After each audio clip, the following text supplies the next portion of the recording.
예, 오늘 저와 여러분이 은혜를 나누실 성경 말씀입니다. 지난주 주일에 제가 탈겐 문화교회에서 설교한 내용인데요. 지난주에 워낙 영상이 고르지 못하고 이런 상황 속에서 됐습니다. 그리고 지금 유튜브에도 이 부분이 좀 잘라져 있어요. 그래서 여러분 오늘 본 말씀을 조금 본문 전체를 보도록 하겠습니다. 본문 전체를 보면서 저와 여러분이 은혜를 나누는 그런 시간 되도록 하겠습니다. 마태복음 14장 22절에서 33절까지 말씀입니다. 다 같이 한 목소리로 봉독합니다. 예수께서 즉시 제자들을 재촉하사 자기가 무리를 보내는 동안에 배를 타고 앞서 건너편으로 가게 하시고 무리를 보내신 후에 기도하러 따로 산에 올라가시니라. 저물매 거기 혼자 계시더니 배가 이미 육지에서 술이나 떠나서 바람이 거스름으로 물결로 말미암아 고난을 당하더라. 밤 사경에 예수께서 바다 위로 걸어서 제자들에게 오시니 제자들이 그가 바다 위로 걸어오심을 보고 놀라 유령이라 하며 무서워하여 소리 지르거늘 예수께서 즉시 이르시되 안심하라 나니 두려워하지 말라. 베드로가 대답하여 이르되 주여 만일 주님이시거든 나를 명하사 물 위로 오라 하소서 하니 오라 하시니 베드로가 배에서 내려 물 위로 걸어서 예수께로 가되 바람을 보고 무서워 빠져가는지라 소리질러 이르되 주여 나를 구원하소서 하니 예수께서 즉시 손을 내밀어 그를 붙잡으시며 이르시되 믿음이 작은 자여 왜 의심하였느냐 하시고 배에 함께 오름에 바람이 그치는지라. 배에 있는 사람들이 예수께 절하며 이르되 진실로 하나님의 아들이로소이다 하더라. 아멘. 금요일 날 말씀을 드렸습니다마는 사실 설교를 올해 금요일 날 이제 38년 된 그 병자의 이야기 그 말씀을 준비하는 가운데 이 기적과 같은 인류 최초의 무리를 걸었던 베드로 사실 이러한 기적들은 우리가 많이 우리의 삶 속에서 주님의 은혜 가운데 경험하는 겁니다.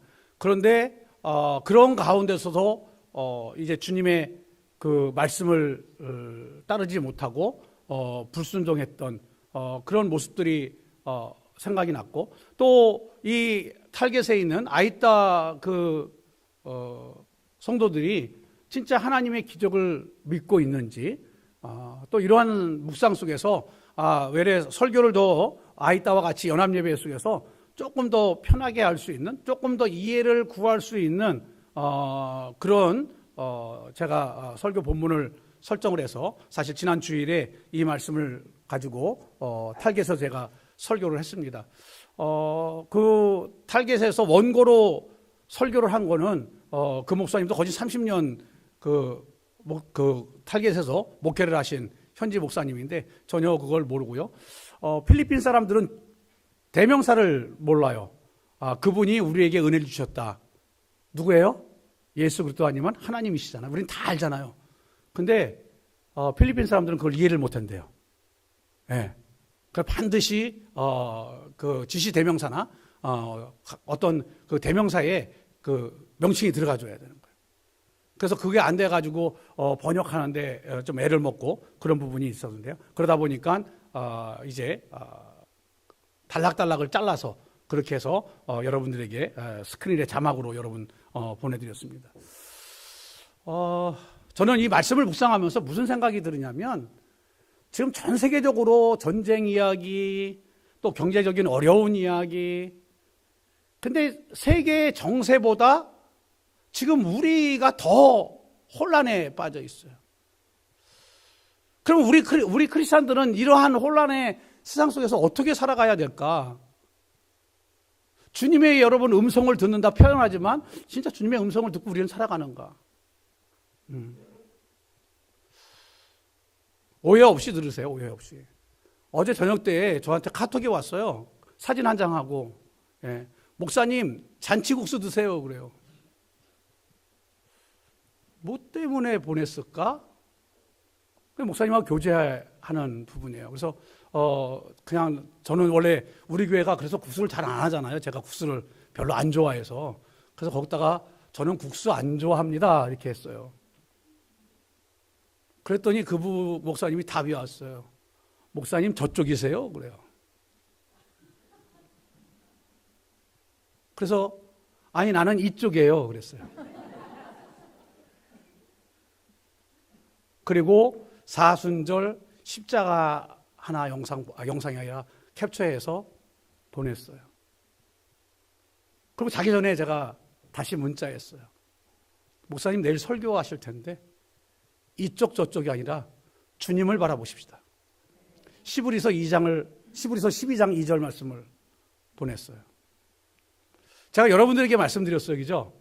올 초에 또 제가 필리핀 갈 때 우리 교회에서는 그 누구도 어떤 방향 속에 말을 하지 마라. 예. 왜? 그건 상처가 아주 와요. 지금 이 시대 사단마귀가 역사하는 거기 때문에. 예. 사단마귀가 역사합니다. 그렇기 때문에 우리는 하나님을 바라봐야 돼요. 그런데 지금은 너무 세상이라는 것이 크고 눈에 띄다 보니까 자꾸만 세상의 가치를 가지고 살아가요. 어떻게 보면 베드로가 그러지 않았어요? 예. 우리는 하나님을 믿는다. 여러분 하나님 믿으면 무엇이 생각나요? 하나님이 베푸시는 은혜, 놀라운 기적. 그러죠? 지금 뭐 예수의 생애에 대해서 우리가 이제 매일 새벽마다 여러분 훑어볼 때 거기서도 예수님이 행하신 기적 여러 사건들이 나와요. 예. 그러면 주님께서 우리에게 베푸셨던 2000년 전에 베푸셨던 그 시대만 가능한 거예요? 아니요. 예. 천국이 도래할 때까지 예수 그리스도가 이 땅에 재림하실 때까지 그 이후에도 영원한 예. 그것이잖아요. 인류 최초 무리를 걸은 베드로 두 발로 멀쩡하게 걷잖아요. 그런데 이 같은 기적을 경험합니다. 그런데 왜 물에 빠졌을까요? 우리는 매일매일의 기적과 같은 삶의 현장에서 살아가요. 그런데 우리는 하나님의 존재가 나의 아버지나 오늘 예수님께서도 우리의 친구라고 말씀하셨어요. 어떠한 인격적인 관계 속에 있는 것이 아니에요. 그러다 보니까 때로는 갈등을 해요. 말로는 하나님의 은혜로 살아간다 그러는데 삶 속에 하나님의 은혜와 하나님의 말씀의 감격이 사라져 있어요. 그러니까 잠깐만 세상적인 방법을 찾게 되는 거죠. 여러분 오늘 이 배경의 그 설명을 보면 예수님께서 밤에 무리를 걸으셔서 제자들에게 와요. 우리 예수님을 모른다고 그런다면 이거를 만화로 그렸다고 그런다면 여러분 뭘 상상하시겠어요? 아, 귀신의 이야기구나. 그죠? 물귀신이 나타났나? 아니면 산신령이 내려왔나? 똑같아요. 그러니까 제자들의 상식 속에는 뭐가 있어요? 어우, 귀신 나타났다. 예. 오늘 본문에도 그렇게 되어 있잖아요. 그죠? 그들이 유령인 줄 알고 무서워 떠느니라.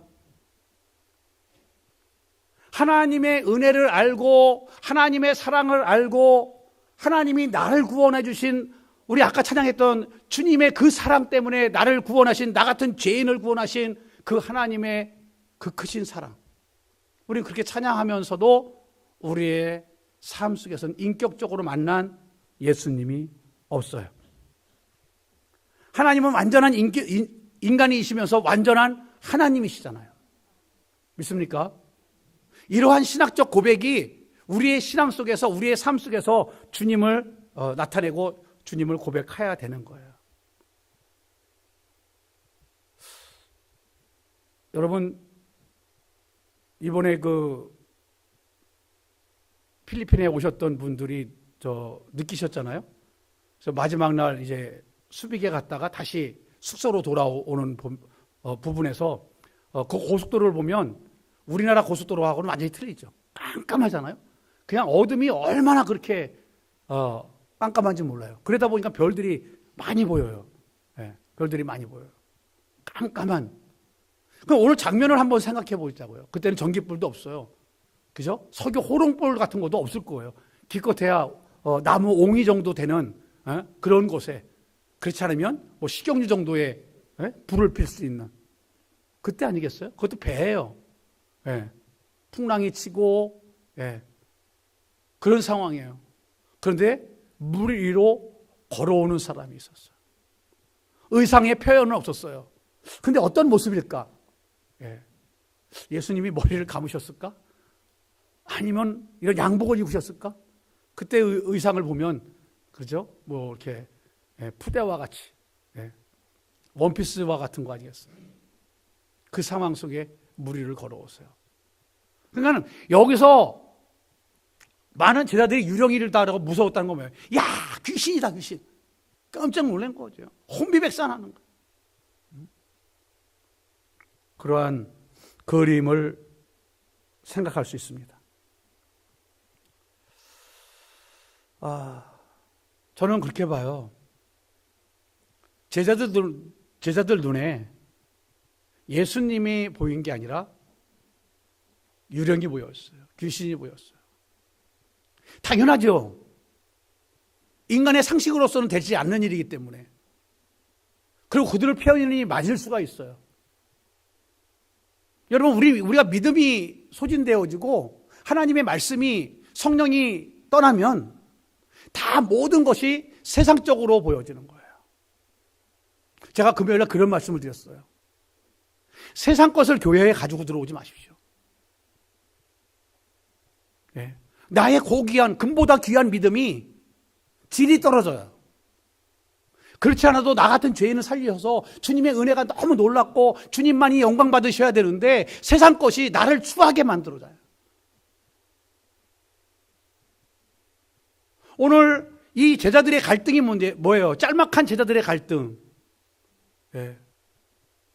이 시간 주님이 저 두려움과 어둠 속에서, 이 깊은 어두움 속에서, 풍랑 속에서 나를 건지시고 구원하실 텐데 그 소망보다는 야, 귀신이 나타났다, 유령이야, 거기에 놀라고 있어요.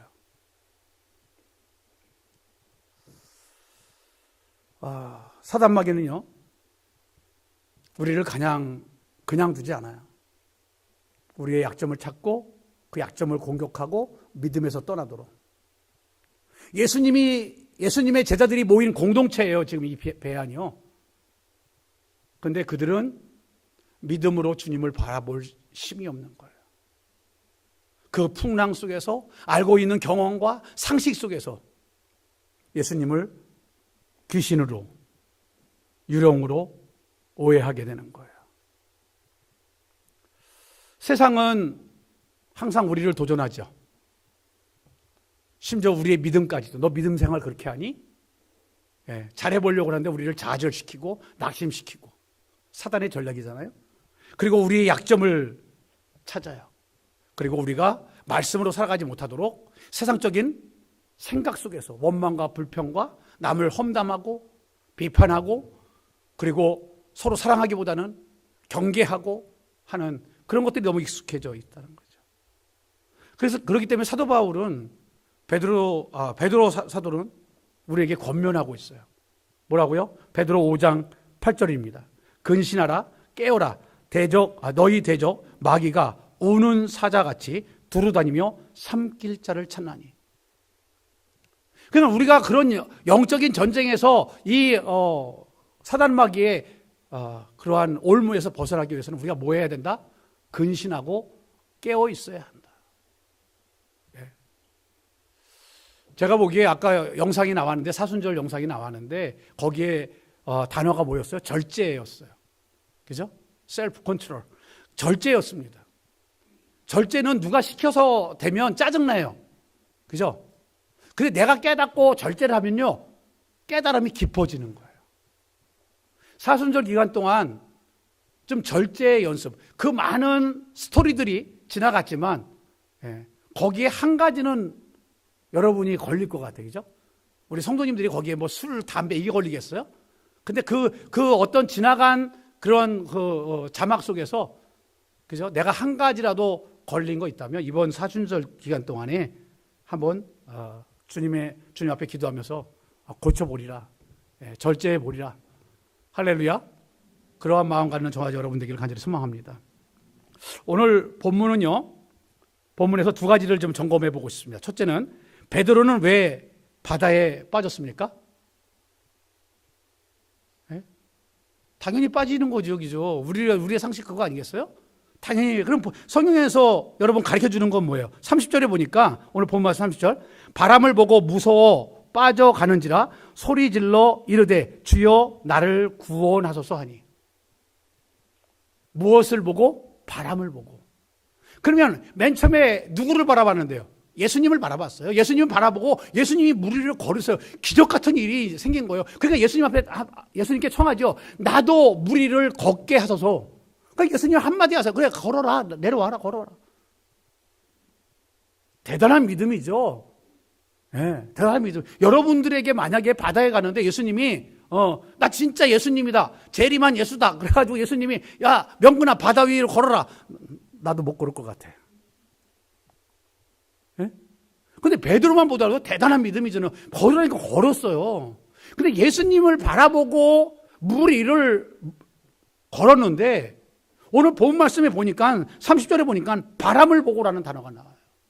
바람은 뭐예요? 세상이라는 거죠. 예. 주님을 바라봐야 되는데 세상을 바라보게 되는 거죠. 왜? 세상이라는 것은 뭐예요?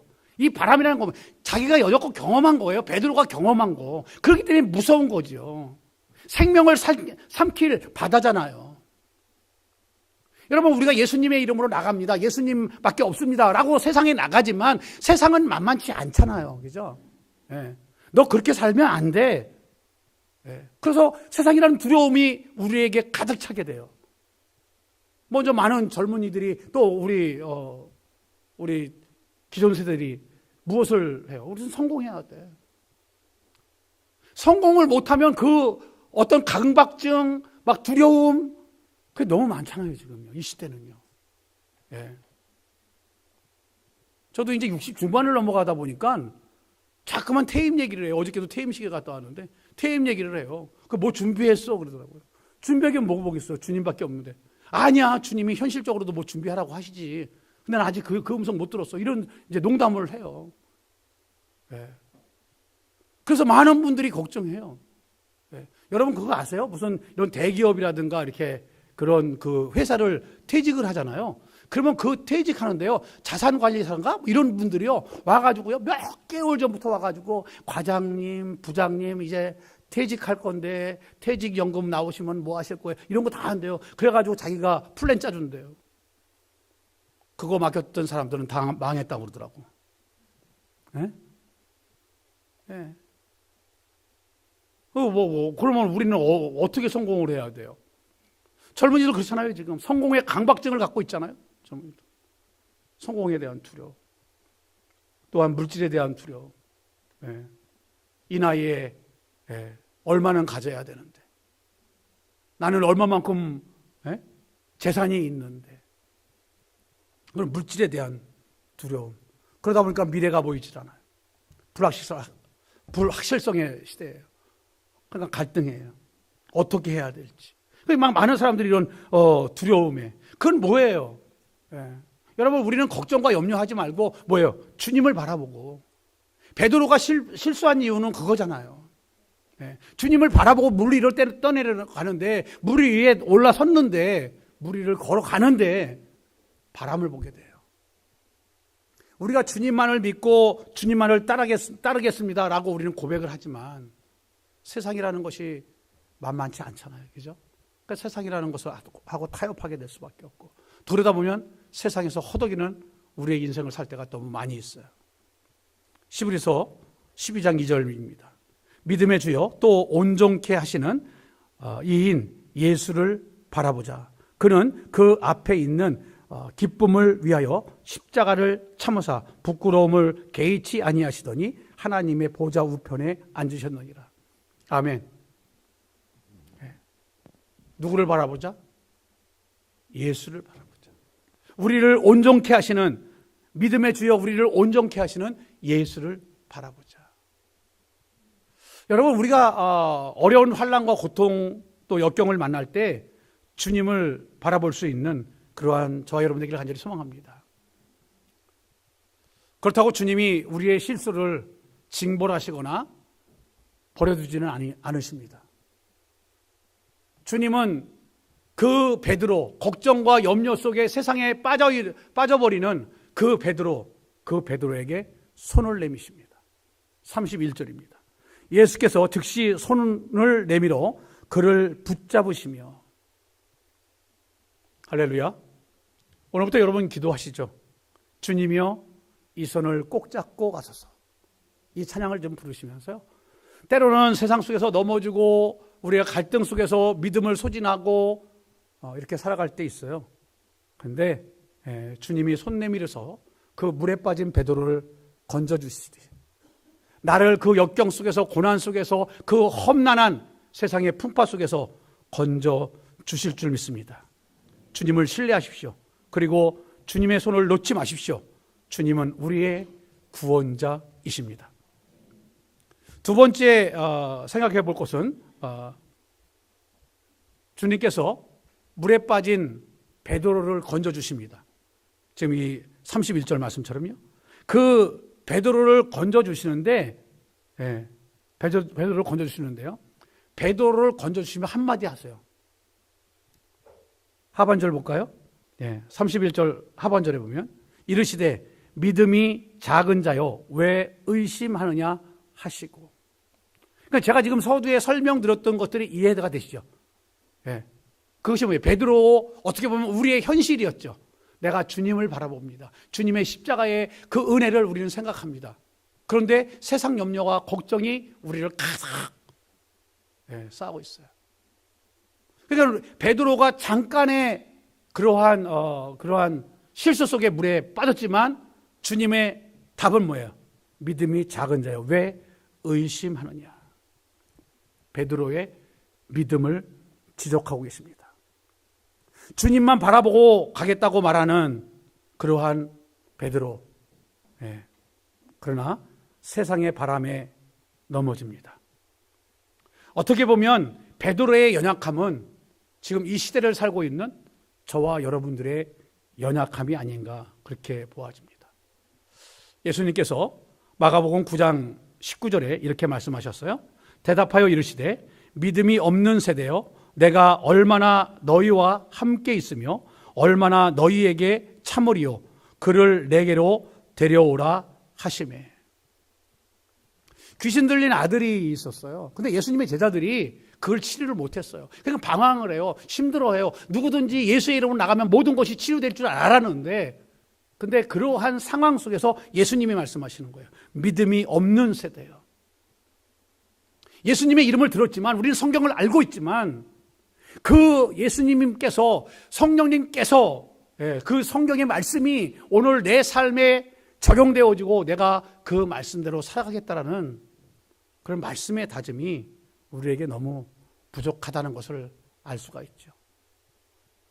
베드로가 물에 빠진, 베드로가 믿음 가운데 넘어진 이유가 거기에 있죠. 여러분, 우리는 핑계가 참 많아요. 어떤 시험이 왔다고 그러고 유혹이 왔고 시련 속에서 역경 속에서 이러한 핑계를 우리는 수없이 던집니다. 물 위를 걷는 기적의 현상 속에서 베드로의 문제는 두 가지였어요. 예수님을 바라보다가 세상을 바라보는 순간 그런 물속에 빠졌게 됐고 결국 그 부분은 그의 믿음을 진단받는 믿음을 진단받는 그러한 말씀으로 나와요. 여러분들이 이제 중보 기도팀이나 교회 중직자들은 연락을 받으셨습니다만은 또 주보 뒷면에 교우 동종에 나와 있습니다만은 지금 병원에서 예배를 드리시겠습니다만 저희 교회 안수 집사님, 정치균 집사님이 지금 병원에 입원해 계세요. 작년 초부터 여름에 계속 뭐 셀 리더 저 또한 많은 분들이 권면했어요. 작은 병원 가지 말고 큰 병원에 가서 좀 진단을 받아보셔라. 이번에도 필리핀 오셨는데 그 더운 지방에서 막 에어컨이 없으면 잠을 잘 수 없는 적인데 춥다고 누가 에어컨 쓰게 틀어가지고 잠을 못 잤다고 막 이러시더라고요. 그래서 오자마자 인천 길병원에 지금 계신데 다발성 골수종이라는 그런 판정을 받으셨어요. 일종의 혈액암인데요. 여러분, 그래요. 우리의 육체에 사인이 오잖아요. 신호가 오잖아요. 그죠? 그리고 그 신호가 오면 우리는 병원에 가서 치료를 받아야 되잖아요. 오늘 어떻게 보면 야, 너는 수제자가 돼가지고 예수님 바라보다가 너 혼자 물속에 퐁당 그러고 뛰어내려가서 걷다가 빠지냐? 근데 베드로는요, 주님 앞에 손을 내밀어 나를 구원하소서. 우리 사순절 기간 동안에 저와 여러분이 주님을 찾는 시간이 됐으면 좋겠습니다. 세상의 경험, 또 나의 불편한 그런 원망과 이런 걸 늘어놓지 마시고 주님 날 붙잡아 주세요. 세상에 이런 부분에서 갈등하고 있고요. 힘들어하고 있고요. 넘어졌어요. 빠져 있어요. 다시 주님을 바라볼 수 있는 그 실패하고 돌아오는 야곱이 결국 주님의 은혜를 생각하면서 베델로 돌아가자라고 고백하는 것처럼 우리가 무너졌던 그 예수 그리스도를 향한 그 사랑 다시 한번 회복하시고요. 그리고 주의 말씀 붙잡고 승리할 수 있는 그러한 저와 여러분 되기를 간절히 소망합니다. 이제 말씀을 마무리합니다. 무리를 걷는 기적을 체험한 베드로지만 그러나 그는 작은 믿음 때문에 주님을 신뢰하지 못하고 물에 빠집니다. 어떻게 보면 우리의 작은 어려움이 신앙에서 너무 멀리 가지는 그러한 모습도 경험할 때가 있습니다. 이제 우리는 다시 한번 물 위를 걷는 기적을 간구하시고 또한 주님을 바라보고 나갈 때 여러분들의 삶이, 우리 모두의 삶이 매일매일의 기적을 체험하는 귀한 삶이 될 줄 믿습니다.